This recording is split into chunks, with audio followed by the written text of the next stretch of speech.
With President Biden's announcement declaring Syracuse as the new workforce hub designed to find and train the new generation of chip manufacturing workers, one thing is for certain. The tiny chip will create big jobs in the area. This is where the refugees first wrote the operetta after World War II ended, hoping to convince the authorities to let them stay. And this is where the historic opera is now staging after 75 years here at SUNY Oswego's Waterman Theater. Whether you're a professional like Bonnie or an amateur like me, everyone in Oswego is joining in on the Eclipse Fund. The tensions between the campus and the ones responsible for this vandalism has escalated further when this wall was found covered with pro-Palestinian posters calling for a ceasefire. Overnight, as you can see, the posters have been removed. I know that you've reported the threats to UP, as you just said. Do you think SUNY Oswego has taken your threats seriously? How important is it to hire mental health counselors who reflect the student population? How important is diversity while making that decision? What are some of these particular issues from the presidential race that you are seeing have probably had a ripple effect when it comes to how people are deciding to vote in the district? And very quickly, tell us about your involvement and your experience working as a student filmmaker. A future of chips, stamped made in America. This is what President Joe Biden promised as he announced a $6 billion federal award to Micron Technology on Thursday during his visit to Syracuse. It's one of the most significant science and technology investments in our history. If it's essential, we're going to make it here in America. Micron will use these grants to help build 2 chip manufacturing plants in the U.S., one of which is opening 35 minutes south of Oswego in the Onondaga County town of Clay. Semiconductor chips are used to power everything from our smartphones, electric vehicles, and military systems. Senate Majority Leader Chuck Schumer says this investment will help make America a leader in global chip manufacturing. America's future will be built in Syracuse, not in Shanghai. We are rebuilding upstate New York's economy one microchip at a time. Micron says the 2 plants in New York will create over 50,000 new jobs over the next 20 years. As new workers move to the greater Syracuse area, Oswego Mayor Rob Corradino hopes they will choose to call Oswego their home, which he predicts will boost the local economy. I think the city will benefit not only from a population increase, but also from a business standpoint. Again, the city of Oswego is not just a good place to live, it's a good place to do business.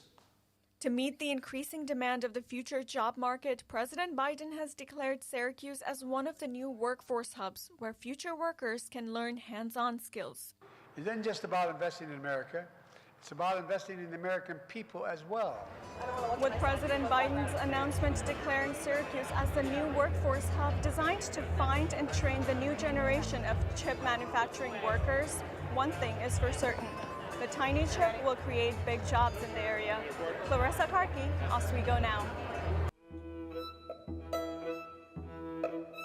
When the dance of the sun and the moon begins during the total solar eclipse, the world darkens and goes into silence, with only nocturnal animals stirring in the shadows.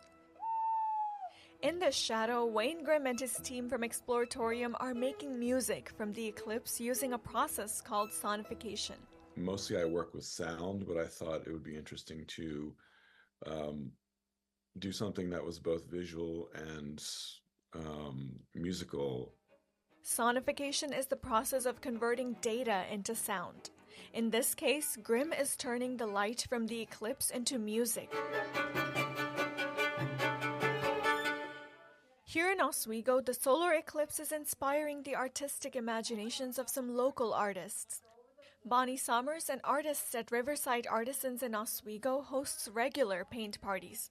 The theme of her most recent paint party, Eclipse over the Lighthouse. I know it was the solar eclipse, so it would be a midnight, like a twilight painting. I had to really search it and see different ways that those blues and things came up and how it looked.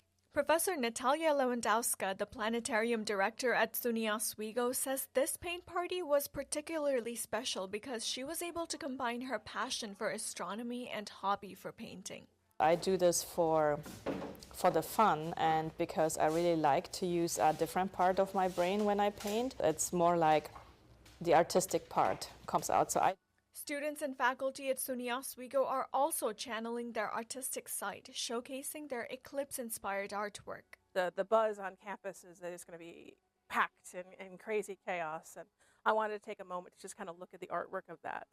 Professor Elizabeth Hunt, the organizer of the Looking Up Art exhibition, says the exhibition includes a wide variety of artwork, including paintings, photographs, posters, book art, and sculptures. We have a lovely marble sculpture from a gentleman in curriculum who is a faculty on campus, but he is looking at the astronauts who actually set foot on the moon. The exhibition is located in Tyler Hall's Art Gallery on the second floor from April 4 to April 10. Whether you're a professional like Bonnie or an amateur like me, everyone in Oswego is joining in on the Eclipse Fund. Clarissa Karki, Oswego Now. The superintendent of the Oswego City School District is stepping down. School Board President Lisa Glidden says Dr. Mathis Calvin is leaving on good terms for a job in another school district. The New York State Association of Reduction, Reuse, and Recycling is awarding SUNY Oswego's Office of Sustainability and its manager, Kate Spector, the 2022 College Recycling Award for their composting project. A year ago, the Office of Sustainability teamed up with auxiliary services to compost both pre-consumed food waste and non-donatable leftover food from the dining hall.